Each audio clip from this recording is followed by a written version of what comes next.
आज जो हमारा काम है एएस वाला रिलेट करता है, कुछ चीज से रिलेट करता है। तो पहले ओ का काम देखेंगे, उसको रिविजिट करेंगे ताकि आपको समझ आ जाए कि भाई सर्किट सॉल्व कैसे होते हैं, सर्किट्स बेसिकली किस तरह के होते हैं, किस तरह उनको डील करते हैं। आज की क्लास आप ये समझ सकते हैं कि ओ का एक रीकैप है, एक आपको रिविजिट करा रहे हैं हम ओ लेवल्स।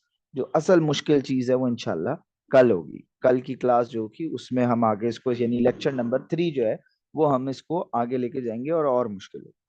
अब तीन तरह के डिवाइसेस कॉम्बिनेशन है। अब इसका मतलब व्हाट डज दैट मीन कि भाई डिवाइस कॉम्बिनेशन क्या है। मेरे पास रजिस्टर हो, मेरे पास बल्ब हो, मेरे पास मोटर हो, मेरे पास किसी भी तरह की इलेक्ट्रिकल डिवाइस हो, उसको कनेक्ट करने के फिजिक्स में या जनरल इंजीनियरिंग में तीन मेथड है। एक सीरीज है, आपके सामने लिखा हुआ नजर आ रहा है आपको, एक पैरेलल है और एक हाइब्रिड है। सीरीज का मतलब क्या होता है जी? सीरीज का मतलब ये है कि ऐसा कॉम्बिनेशन जिनमें दो या दो से ज्यादा, जाहिर सी बात है कॉम्बिनेशन का मतलब दो चीजें हैं, एक ये तो कोई कॉम्बिनेशन नहीं हुआ। दो या दो से ज्यादा चीजें जो हैं वो एक स्ट्रेट लाइन में कनेक्ट हो, वन आफ्टर अनदर। तो आपके पास ऐसे सर्किट को आप कहते हैं सीरीज सर्किट। देखें, सर्किट्स के सवाल आप किसी भी अपने सीनियर से जो A2 कर चुके हो, ठीक है, आ, वो क्या कह रहा था, हाँ, अगर आपके पास जो आप किसी भी सीनियर से पूछे अपने A2 किए हुए कि यार एएस में सबसे मुश्किल टॉपिक क्या है, वो कहेगा इलेक्ट्रिसिटी और वेव्स। वजह, इन दो चैप्टर्स के अंदर, इन दो टॉपिक्स के अंदर एग्जामिनर के पास इतना मार्जिन है कि वो क्वेश्चंस को डेविएट कर सकता है, वो क्वेश्चंस को घुमा सकता है, वो एक नहीं हजार तरीके से एक चीज पूछ सकता है। तो यहाँ पे आप करें क्या? यहाँ पे करने का तरीका ये कि stick to the basic rules. Basic rules आपने याद रखने, बेसिक रूल्स अगर आपने समझ लिए, बेसिक रूल्स अगर आपने उसको पकड़ लिया और उसको आपने एब्जॉर्ब कर लिया और उसके साथ आप चलते रहे, तो you won't make any mistake, you won't do any kind of silly thing के जिसकी वजह से आपके मार्क्स लो। तो जब आपके पास सर्किट आएगा तो सबसे पहला काम आपको उसको आइडेंटिफाई करना है कि भाई मेरा पास सर्किट है किस चीज का, सर्किट सीरीज है, पैरेलल है, हाइब्रिड है, क्या है। ठीक है, सबसे पहला काम तो ये। अब आपने ये कहा कि जी, आपने ये कहा कि जी मेरा ये सीरीज सर्किट है। अब सीरीज सर्किट है तो क्या हुआ जी, कि आपके पास एक, दो और ये तीन, ये तीनों एक लाइन में है। अब जब एक लाइन में है तो आपको ये पता लगा कि यार ये क्लोज्ड पाथ है, ये एक कंप्लीट पाथ है जिसका स्टार्टिंग पॉइंट ये है, एंडिंग पॉइंट ये है। ना करंट कहीं से बाहर जा सकता है, ना बाहर से कोई करंट अंदर आ सकता। इसी लूप के अंदर का करंट ट्रेवल करता रहेगा, वो इसी में घूमता रहेगा। ना करंट की वैल्यू बढ़ सकती है, ना करंट की वैल्यू कम हो सकती है। अब जब आपने ये पढ़ा तो आपको बताया गया कि भाई करंट तो सेम होता है, वोल्टेज डिस्ट्रीब्यूट होता है। डिफरेंट से मुराद मेरी यहाँ पे क्या है लिखने की, डिस्ट्रीब्यूट होता है। जब डिस्ट्रीब्यूट होता है तो इसका मतलब क्या हुआ, R1 पे अलग वोल्टेज होगा, R2 पे अलग होगा,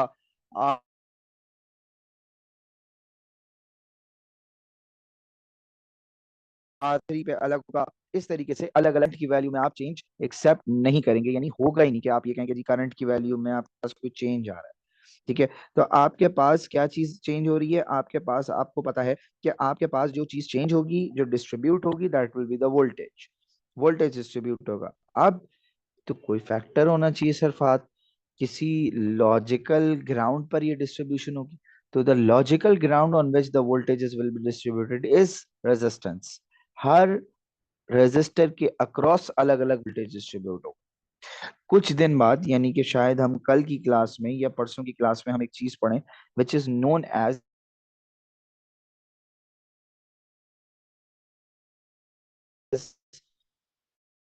किरचॉफ्स लॉस। किरचॉफ्स।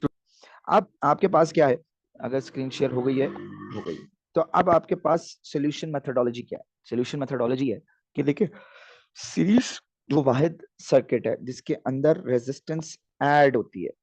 याद रखिएगा, अगर आइडेंटिकल रेजिस्टर आ जाते हैं, अगर आइडेंटिकल रेजिस्टर्स आ जाते हैं तो आपके पास टोटल रेजिस्टेंस मल्टीप्लाई हो जाएगी नंबर ऑफ रेजिस्टर्स से। मैं फिर रिपीट करता हूं, अगर मेरे पास आइडेंटिकल आ गए, लेट से मैं कहता हूं कि भाई मेरे पास 10 ओम है और 3 है, तो मेरे पास 3 × 10 इज 30 ओम टोटल रेजिस्टेंस है। ये मैं क्या कहना चाह रहा हूँ? ये मैं कहना चाह रहा हूँ कि जब आपके पास आइडेंटिकल रेजिस्टर है, क्या मुझे सुन नहीं सकते आप लोग? मैं तो अनम्यूटेड हूँ। अरफा, अहमद, आवाज आ रही है? थम्स अप करके बता दो।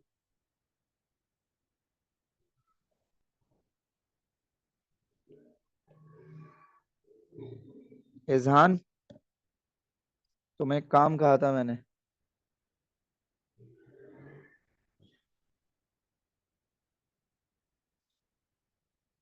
ओके,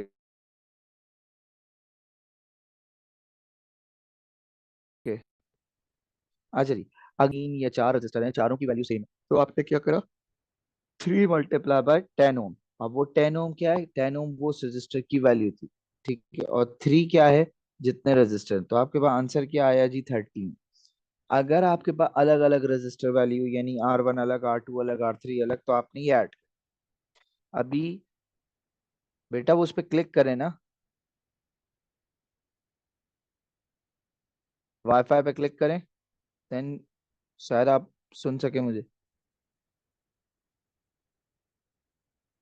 आगे चलें?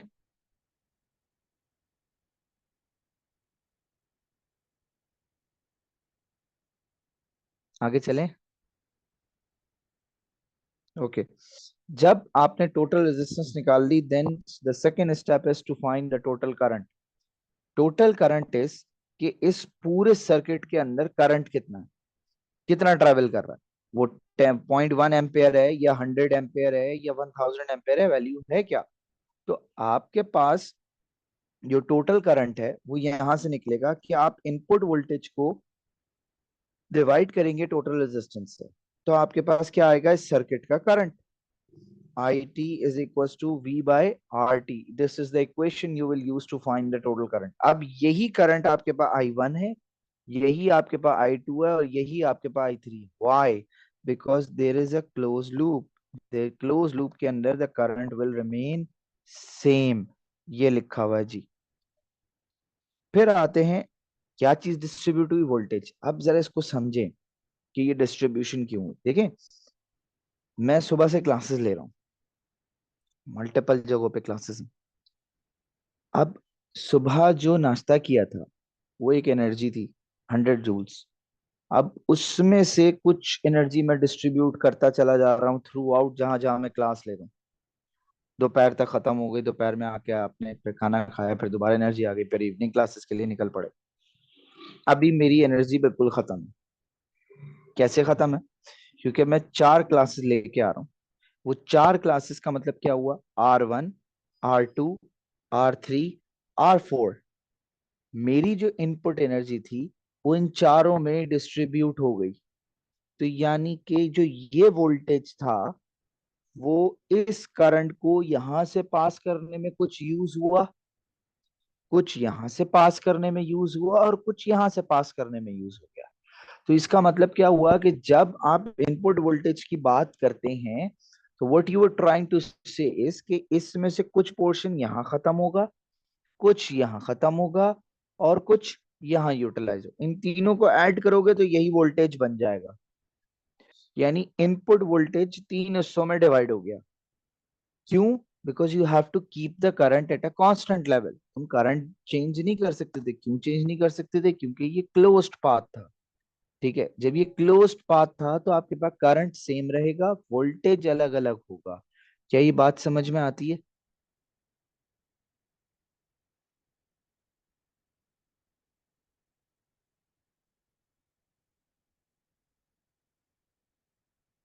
बताइए जी। थम्स अप कर दें ताकि हम आगे बढ़ें। Laiba clear, Ahmad clear, Fatima, Farbia, Wase, Amsha, Izhan, Huriya, Arfa, Shafe. Now you are connecting to the audio. ठीक है, ओके। नाउ अब ये एएस में नई चीज है। एएस में नई चीज क्या है? ये छोटा सा एक पार्ट, ये जो यहां से शुरू होके यहां तक है ना, यहां तक ये नया है। अब ये क्या कह रहा है? ये कह रहा है कि जी आपने कहा था सर फहद कि सीरीज के अंदर रेजिस्टेंस ऐड होती है। ठीक है जी, प्रूफ करके देते हैं। कौन सा प्रूफ? मैथमेटिकल। अब देखिए फिजिक्स की एक बुराई है, फिजिक्स की बुराई है कि फिजिक्स में आप कोई भी स्टेटमेंट देंगे ना, you have to prove it. अगर आप प्रूव नहीं कर सके ना, वो स्टेटमेंट नल एंड वॉइड है। या तो आप कोई एक्सपेरिमेंट करें, या तो आप कोई मैथमेटिकल डेरिवेशन दें, या किसी भी तरीके से आप उसको प्रूफ करके दें। मैंने कहा कि भाई आर टी बराबर होता है सम ऑफ ऑल रेजिस्टेंस। आसान जबान में यही कहेंगे ना इसको, कि भाई total resistance is sum of all resistance. उसने कहा प्रूफ करके दो। आपने क्या करा, आपने तीन रेजिस्टर ले लिया, R1 R2, और ये मैं हटा देता हूँ R3। तीन रेजिस्टर ले लिए। आपने कहा ये मेरी इनपुट वोल्टेज है V। अब मैंने कहा कि जी तीन रजिस्टर, ये इंग्लिश लिखी हुई है सारी, कि भाई मैंने तीन रजिस्टर लगाए, उनका सिंगल पाथ है। सिंगल पाथ होने की वजह से उनका करंट सेम होगा, वोल्टेज अलग अलग होगा। ये यहाँ से लेके यहाँ तक की इंग्लिश लिखी हुई है, आप चाहें तो इसको स्किप कर दें, आपको पेपर में लिखने की जरूरत नहीं है। ये मैंने यहाँ लिखा है ताकि नोट्स में जब आप पढ़ें तो आपको समझ आए कि ये जो दो लाइनें, इसका मतलब क्या है, हो क्या रहा है। क्योंकि क्लोज लूप है इसलिए करंट सेम है और वोल्टेज हर एक का डिवाइडेड है। ये अभी अभी हम देख के आ रहे हैं। मुझे याद आया कि वोल्टेज तो करंट इंटू रेजिस्टेंस के बराबर होता है। ओम्स लॉ, ओ लेवल्स हमने लास्ट क्लास में किया था। मैंने इसीलिए आपसे कहा था कि आज की क्लास देखने से पहले वो लेक्चर देख लीजिएगा। तो V is equal to I R. अब मैंने इस इक्वेशन में, अच्छा याद रखना, जो इक्वेशन डिस्ट्रीब्यूट होती है ना उसको सब्जेक्ट बनाते हैं। जहां करंट डिस्ट्रीब्यूट होगा वहां करंट को सब्जेक्ट बनाएंगे, जहां वोल्टेज डिस्ट्रीब्यूट होगा वहां वोल्टेज को सब्जेक्ट बनाएंगे, ये याद रखना। यहाँ क्या डिस्ट्रीब्यूट हो रहा है? वोल्टेज। तो आपने कहा V T is equal to I T R T, V1 is equal to I1 R1। अब ये V1 है क्या? इस रेजिस्टर के अक्रॉस ड्रॉप होने वाला वोल्टेज। तो यहां से जाने वाला करंट क्या था? I1। यहाँ का वोल्ट रेजिस्टेंस क्या थी? R1। I1 R1। फिर I2 R2 I3 R3। क्या यहाँ तक बात समझ में आती है? क्या आपने ये डिस्ट्रीब्यूशन कैसे करी?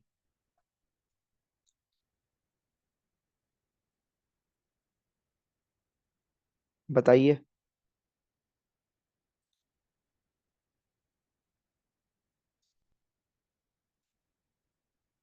डन। अच्छा जी। अब जब आपने कहा, जब ये वाली इस इक्वेशन तक आ गए तो आपको याद आया कि भैया करंट तो सेम रहता है। क्यों रहता है करंट सेम? क्यों? क्योंकि ये क्लोज्ड पाथ है। This is a closed path, ये इससे ज्यादा आगे नहीं जा सकता। यानी कोई करंट बाहर से अंदर नहीं आएगा, ना अंदर से कोई स्केप करेगा। This is a confined loop, close loop. तो आपने कहा कि सर फहद मैं I1 I2 I3 सबको आई से रिप्रेजेंट कर देता हूँ, एक ही वैल्यू है। जब ये करा तो आपके पास आई कॉमन आया और आपके पास ये इक्वेशन सामने आ गई। क्या ये बात समझ में आती है? इंडिविजुअल सुकून से चार्ट में बताएं कि ये क्लियर है या नहीं। इंडिविजुअल बताएं। हमशा क्लियर है या नहीं? ओके। अरफा, शाफे, लाइबा, अहमद, वासे, फातिमा, इजहान, हुरिया, क्लियर। अच्छा जी, आगे चलते हैं। अब आते हैं जी पैरेलल पे। अच्छा मैं क्वेश्चंस थोड़ी देर में कराऊंगा, हो सकता है आज क्वेश्चंस ना करा पाऊं, आज थ्योरी रखें, कल पास में क्वेश्चंस करें इसके। ठीक है, तो टेंशन मत लीजिएगा कि सरफात ने बीच में छोड़ दिया, क्वेश्चंस होंगे। पैरेलल में क्या होता है? अब आपके पास, इससे पहले कि मैं पैरेलल बताऊं, मैं यूजुअली अपने ओ के इलेक्ट्रिसिटी के क्वेश्चंस में और एएस में मैं एक सवाल करता हूं कि भाई आप कभी पाकिस्तान नॉर्दर्न एरियाज आप बाय ट्रेन कभी गए हैं? अगर आप बाय ट्रेन गए हो तो कुछ रेलवे स्टेशन होते हैं जिनके नाम होते हैं railway station, Ranipur railway station, और बहुत सारे नाम होते हैं छोटे छोटे।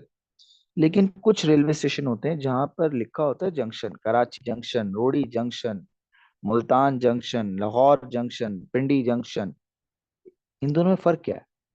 फर्क ये है कि भाई वो पॉइंट जहां से मल्टीपल पाथ्स निकल रहे हैं उस पॉइंट को आप कहते हैं नोड या जंक्शन।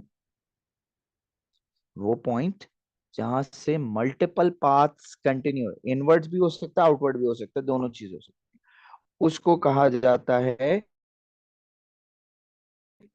जंक्शन। अब यहाँ क्या हुआ कि यहाँ तीन अलग अलग पाथ थे, तो करंट यहाँ से यहाँ तक तो आया टोटल, लेकिन फिर तीन अलग अलग हिस्सों में डिस्ट्रीब्यूट हो गया। क्यों डिस्ट्रीब्यूट हो गया? क्योंकि हर पाथ की रेजिस्टेंस अलग थी, और हमें यह पता है कि current is inversely proportional to resistance. जिस पाथ की रेजिस्टेंस ज्यादा होगी उस पाथ से जाने वाला करंट कम होगा। तो पैरेलल में आपके पास करंट डिवाइड हुआ, वोल्टेज सेम रहा। कैसे? इस वक्त तकरीबन कोई 10 या 11 स्टूडेंट बैठे हुए हैं, मैं सबके लिए बोलने वाला एक हूँ, तो जो वोल्टेज है वो सेम है, जबकि आप जो उसको ग्रास्प कर रहे हो, जो एब्जॉर्ब कर रहे हो, वो हर एक अलग अलग कर रहा है। तो जो एब्जॉर्प्शन है, जो नॉलेज है, हम वी कैन उसको हम कह सकते हैं करंट। जो करंट आपके थ्रू एब्जॉर्ब हो रहा है, that is different for everyone. Ahmed के लिए अलग होगा, लाइबा के लिए अलग होगा, बूरिया के लिए अलग होगा, फरबिया के लिए अलग होगा, फातिमा के लिए अलग होगा, इजहान के लिए अलग होगा। तो हर एक अलग अलग वैल्यूज को एब्जॉर्ब कर रहा है, लेकिन जो सैयद फहद अली बोल रहे हैं वो एक है, कॉमन है। तो पैरेलल में वोल्टेज सेम रहता है, करंट अलग अलग गया। क्यों? क्योंकि हर पाथ की रेजिस्टेंस अलग है। क्या ये बात समझ में आती है?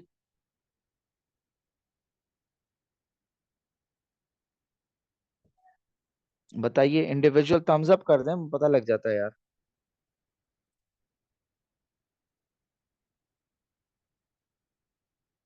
क्लियर? ओके।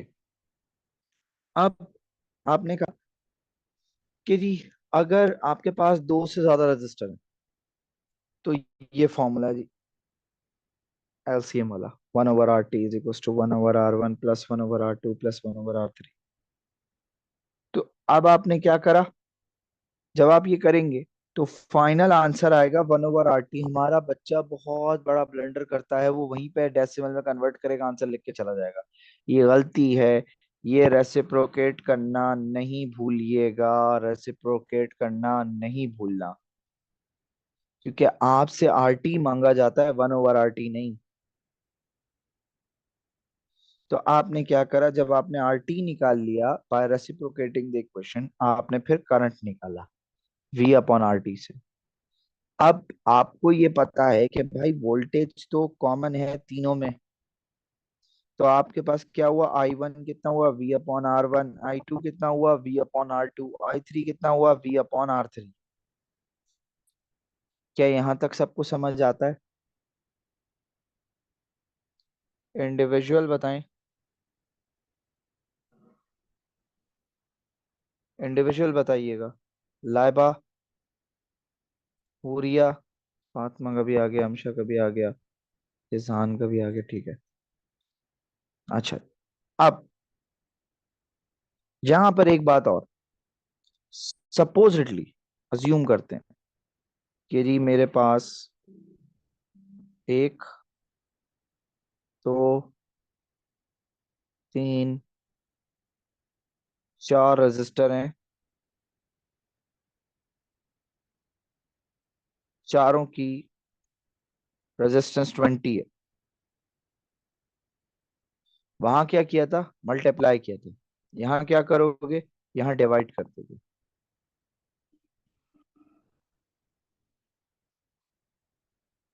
दोबारा सुन लीजिए, सीरीज में आइडेंटिकल थे, सीरीज में आइडेंटिकल थे। आपने तीन रजिस्टर थे 10 10 ओम के, आपने 30 कर दिया था, मल्टीप्लाई कर दिया था। यहाँ सेम है 20, कितने हैं? चार। आप डिवाइड कर दोगे 4 से। क्या ये बात समझ में आती है? ये कब होगा? सिर्फ आइडेंटिकल के लिए, उसके अलावा नहीं। अगर आइडेंटिकल नहीं है, you have to use this formula. Clear या नहीं?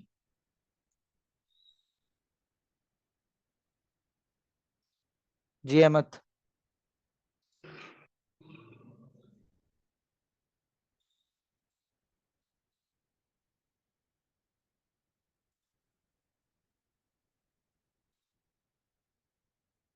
अच्छा जी, आगे जब तक अहमद साहब अपना सवाल टाइप करते। अच्छा, इसमें एक चीज और है, वो हम हाइब्रिड में डील करेंगे मुख्तलिफ जगह पे। अगर तो आपके पास दो रजिस्टर होते हैं, सिर्फ दो, देखो अगर तीन है तो ये फॉर्मूला, अगर आइडेंटिकल है तो ये फॉर्मूला है, और अगर सिर्फ दो हैं तो आप कहते हो इसको R1, इसको कहते हो R2, और इसका टोटल निकालना है तो आप प्रोडक्ट ओवर सम लगा सकते हैं। R1 multiply by R2 over R1 plus R2। क्या ये बात समझ में आती है?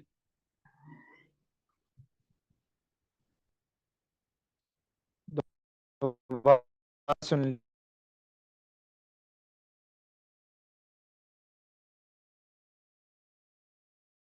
लीजिए। आपके पास या तीन से ज्यादा रजिस्टर हैं तो आप 1/RT वाला फॉर्मूला लगाएंगे। अगर आपके पास आइडेंटिकल रजिस्टर है तो ये जो सामने आपके फॉर्मूला लिखा हुआ है कि आप number of resistors divided by resistance divided by number of resistor कर देंगे।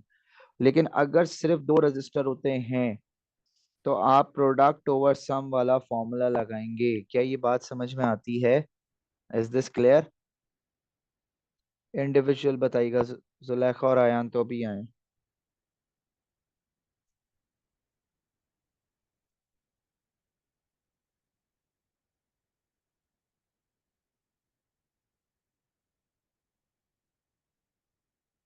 ठीक है जी, आगे बढ़ते हैं।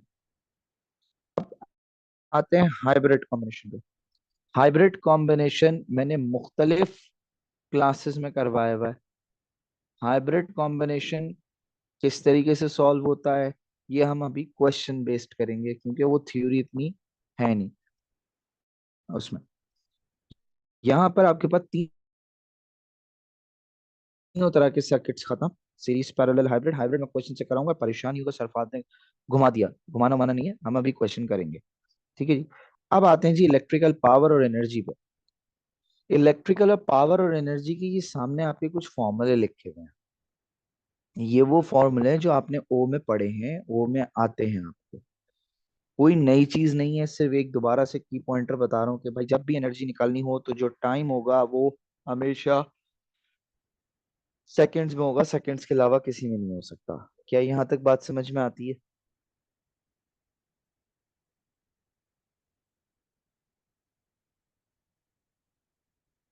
Is this clear?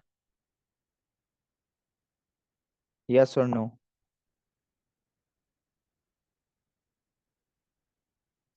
इसके बाद आता है जी आपका अगला।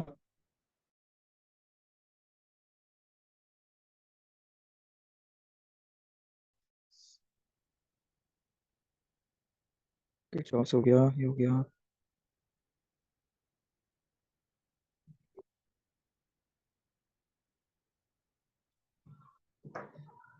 Internal resistance. एक बात का जवाब दें। अभी जो मैं आपको पढ़ा रहा हूँ, कोशिश कर रहा हूँ, क्या आपको 100% समझ आ रहा है? The answer is no. हो नहीं सकता। फिजिकल, ऑनलाइन, हाइब्रिड, किसी भी तरीके से कोई भी टीचर 100% डिलीवर नहीं कर सकता।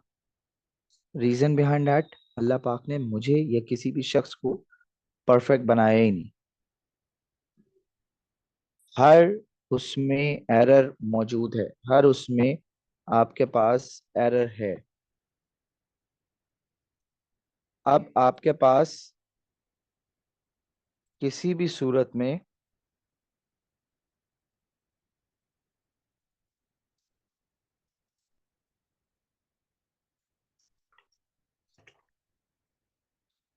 ठीक है। अब आपके पास क्या हुआ? इंटरनल रेजिस्टेंस क्या है? हमने कहा था कि जी बैटरी के अंदर केमिकल रिएक्शंस होते हैं। उस केमिकल रिएक्शन की वजह से, ओ लेवल्स की बात बता रहा हूँ, आपका केमिकल एनर्जी कन्वर्ट होती है इलेक्ट्रिकल एनर्जी में। क्या कह रहा हूं मैं? बैटरी के अंदर, सेल के अंदर केमिकल रिएक्शन होते हैं, उस केमिकल रिएक्शन को कन्वर्ट किया जाता है इलेक्ट्रिकल एनर्जी में। यही पढ़ा था। अब आपके पास वो रेजिस्टेंस जो उस केमिकल रिएक्शन की वजह से उस सेल के अंदर हो, that is termed as internal resistance. मैं फिर कहता हूँ, देखें कहीं बाहर से नहीं है, इंटरनल रेजिस्टेंस सेल के अंदर है, बैटरी के अंदर है। ठीक है, ओ लेवल्स में आपने ये पढ़ा था। ये ईएमएफ होता था, ये वोल्टेज होता था। आप कैसे थे, ये अगर 2 वोल्ट है तो ये भी 2 वोल्ट होगा, कहानी खत्म, पूरा यूज एंड। अगर यहाँ पे दो रजिस्टर आ जाते थे तो अगर ये 2 वोल्ट, आप कहते थे 1 यहाँ पे होगा, 1 यहाँ पे होगा, या 0.5 यहाँ होगा, 1.5 यहाँ होगा, पूरा का पूरा डिस्ट्रीब्यूट होता था, ये आपने पढ़ा है। लेकिन एक्चुअल में इस तरह नहीं होता। एक्चुअल में क्या है, एक्चुअल में ये एक चीज है, और वो क्या है कि एक बैटरी के अंदर एक स्पेशल रेजिस्टर लगा हुआ होता है। वो रेजिस्टर अंदर फिट नहीं है, वो केमिकल रिएक्शन की वजह से, जो उस बैटरी के अंदर केमिकल रिएक्शंस हो रहे हैं उनकी वजह से एक रेजिस्टेंस डेवलप होती है, जिसको हम स्मॉल आर या इंटरनल रेजिस्टेंस से रिप्रेजेंट करते हैं। ये हर जगह मौजूद है। अब बोलो सर ओ में क्यों नहीं पढ़ाया गया? ओ में तो भैया अनसर्टेनिटी भी नहीं पढ़ाई गई। ओ में तो आप स्केल से लेंथ लेते थे, आप उसी को फाइनल मानते थे। आपने देखा क्या बीएलएक्स, जब आपने अनसर्टेनिटी पढ़ा, आपने कहा कि आपकी हर कैलकुलेशन के अंदर रेंज है, वो आपकी P3 के अंदर मजीद वाजे होती कि हर इंस्ट्रूमेंट का एक लीस्ट काउंट है जो जितनी वो एरर गलती कर सकता है, ऐसे ही है ना। तो इंटरनल रेजिस्टेंस क्या है कि बैटरी के अंदर जो केमिकल रिएक्शन हो रहे हैं उनकी वजह से जो रेजिस्टेंस ऑपर होगी उसको कहा जाता है इंटरनल रेजिस्टेंस। अब ये यहाँ पर एक सीरीज सर्किट है। सीरीज सर्किट अभी अभी पढ़ के आए कि आपके पास करंट सेम रहेगा। तो आपके पास यहाँ जो वोल्टेज ड्रॉप हुआ वो हुआ E is equal to IR+IR। ये कहाँ से आया सर बात? दो आई आई आ गए, दो आर आ गए। देखें, ये है आपके पास पहला वोल्टेज, और यहाँ पर होगा दूसरा वोल्टेज। दो रेजिस्टर है यानी दो जगह वोल्टेज ड्रॉप होगा, एक इंटरनल रेजिस्टेंस पे और दूसरा एक्सटर्नल पे। तो आपका ये इंटरनल रेजिस्टेंस है और ये एक्सटर्नल है। क्या ये बात समझ में आती है? चैट बॉक्स में एवरीवन करें एंड मुझे बताएं यस और नो, मैं वेट कर रहा हूँ।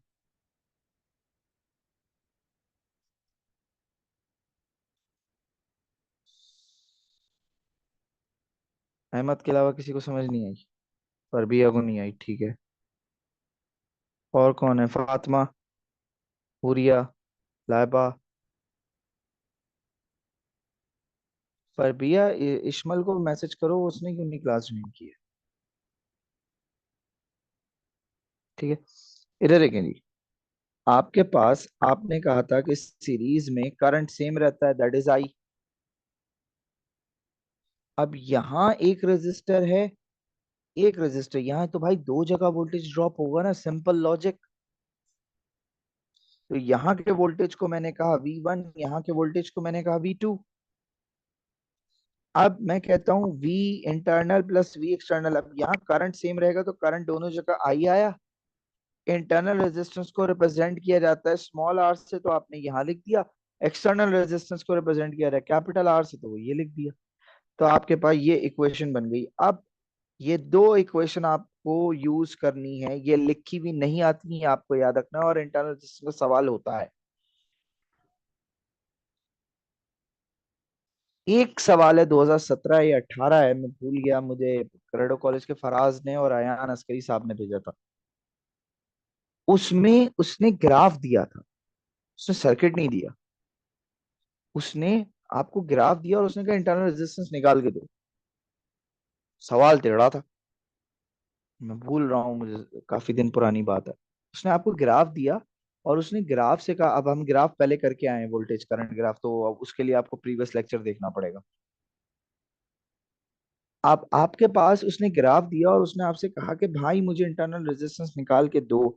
तो आप P3 के अंदर एक इक्वेशन यूज करते हैं, वो अच्छा सा नाम है उसका, बड़ा खूबसूरत सा, इक्वेशन ऑफ स्ट्रेट लाइन या स्ट्रेट लाइन इक्वेशन, ऐसी कुछ नाम है। वो ये है जी। अब ये क्या किया आपने? आपने कहा कि सर फहद, वोल्टेज रखेंगे वाई एक्सिस पर, एक्स एक्सिस पर रखना है करंट। मैं अभी ग्राफ दिखाता हूँ, परेशान मत होइएगा। मैंने क्या कहा? ग्राफ बना हुआ है। मैं फिर रिपीट करता हूँ, ग्राफ बना हुआ है। आपके पास आपने वाई एक्सिस पर रखा वोल्टेज, एक्स एक्सिस पर रखा current. The question was about two things. एक टर्मिनल वोल्टेज जो ये ई है, और दूसरा इंटरनल रेजिस्टेंस। तो ग्राफ क्या कहता है ये देखिए, अगर वाई एक्सिस पर वोल्टेज गिवन हो, एक्स एक्सिस पर करंट हो, तो आपका वाई इंटरसेप्ट टर्मिनल वोल्टेज होगा एंड आपका ग्रेडियंट इंटरनल रेजिस्टेंस होगा। क्या ये बात याद रहेगी? ओके, क्या ये बात समझ में आती है? जुलेखा तुम्हें बात क्लियर हुई? अयान साहब आपको ये बात क्लियर हुई है? अरफा, शाफे, अमशा, फातिमा, वासे, फरबिया, लाइबा एंड अहमद। इजहान कहाँ गया? इजहान चला गया। Terminal voltage which was released from the circuit after getting a particular loss। Ahmad नहीं समझ आई? दोबारा सुनिए, देखें, y एक्सिस पर अगर वोल्टेज है, x एक्सिस पर अगर करंट है, तो तुम्हारा y इंटरसेप्ट टर्मिनल वोल्टेज होगा और तुम्हारा ग्रेडियंट इंटरनल रेजिस्टेंस होगी। क्या अब बात समझ में आती है? अब टर्मिनल वोल्टेज क्या है? जो एक पर्टिकुलर वोल्टेज ड्रॉप हो गया, कहाँ पे? इंटरनल रेजिस्टेंस, उसके बाद जो बचा, जो तुम्हारी एक्सटर्नल सर्किट को ऑफर होगा, वो। क्या बात समझ में आती है अब?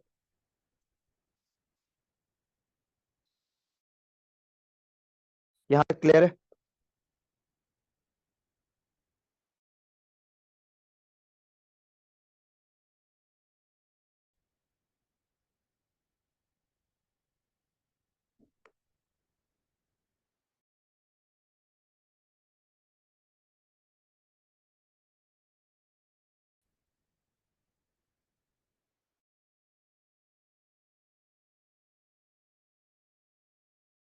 अच्छा जी, अब आगे चलते हैं।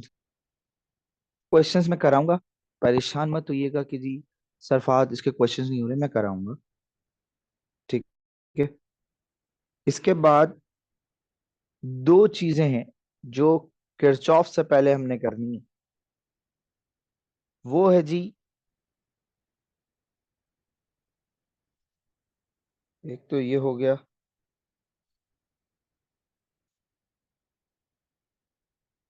थर्मिस्टर और एलडीआर। थर्मिस्टर क्या है? एक ऐसा रेजिस्टर है जो अपनी टेम्परेचर चेंज होता है ना जब, तो वो अपनी रेजिस्टेंस वेरी कर। अब एनटीसी और पीटीसी दोनों टाइप ऑफ रेजिस्टेंस मौजूद हैं। एनटीसी का मतलब नेगेटिव टेम्परेचर कोफिशिएंट और पीटीसी का मतलब पॉजिटिव टेम्परेचर कोफिशिएंट। एनटीसी क्या होता है भाई? कि आपके पास टेम्परेचर बढ़ेगा, आपकी रेजिस्टेंस कम हो जाएगी। और पीटीसी क्या होता है? टेम्परेचर बढ़ेगा, रेजिस्टेंस बढ़ जाएगी। आपके सिलेबस में एनटीसी है, negative temperature coefficient. Positive PTC भी हो सकता है, कहीं ना कहीं हो, वो लिख के देगा। एलडीआर क्या है जी? आपके पास लाइट इंटेंसिटी बढ़ाओगे। लाइट इंटेंसिटी कैसे बढ़ाओगे भाई? उसको ब्राइट रोशनी में ले जाके रख दो। जैसे इस वक्त ये लाइटों की वजह से मेरा मुंह बड़ा ब्राइट ब्राइट लग रहा है, जैसे वाइटिश सा लग रहा है, हालांकि है नहीं। तो लाइट इंटेंसिटी जब आप बढ़ाओगे तो आपकी रेजिस्टेंस कम हो जाएगी। जब रेजिस्टेंस कम होगी तो फिर उससे आप करंट पास करा लो और जो कराना है करा लो। क्या ये बात समझ में आती है?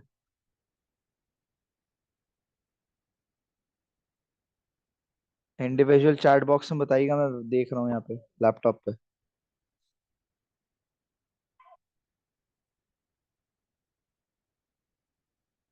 बाकी भी रिस्पॉन्ड करें। हुरिया, ठीक है, आज यहीं तक रखते हैं। नेक्स्ट क्लास में आगे कंटिन्यू करेंगे। स्लो एंड स्टडी लेके चलते हैं ताकि बहुत ज्यादा जंबल्ड अप ना हो, सुकून सुकून से चलें। आज क्या किया? Internal resistance. आज क्या किया आपने? डीसी सर्किट्स, हाइब्रिड रहता है वो, उसके क्वेश्चन में कराऊंगा। ठीक है। कल की क्लास जो होगी, which will be around 8:30 something कुछ, उसमें हम क्वेश्चंस करेंगे। ठीक हो गया जी? यहाँ तक बात समझ में आती है? आई होप आज की क्लास बेनिफिशियल है। मैं कोशिश कर रहा हूँ आहिस्ता आहिस्ता इन तमाम लेक्चर्स को डाल के जल्द अज जल्द आपको ईयरली पे ले जाऊं, ताकि आप ईयरली करें और इंशाल्लाह अच्छे से अच्छा ग्रेड लेके आएं। तो प्लीज डू रिकमेंड। और इन लेक्चर्स को देखें, उसके बाद क्वेश्चंस करें, जितना कर सकते हैं करें। जहां मसला है मुझे बताएं, I am always there for you guys. ठीक है जी, अस्सलाम वालेकुम।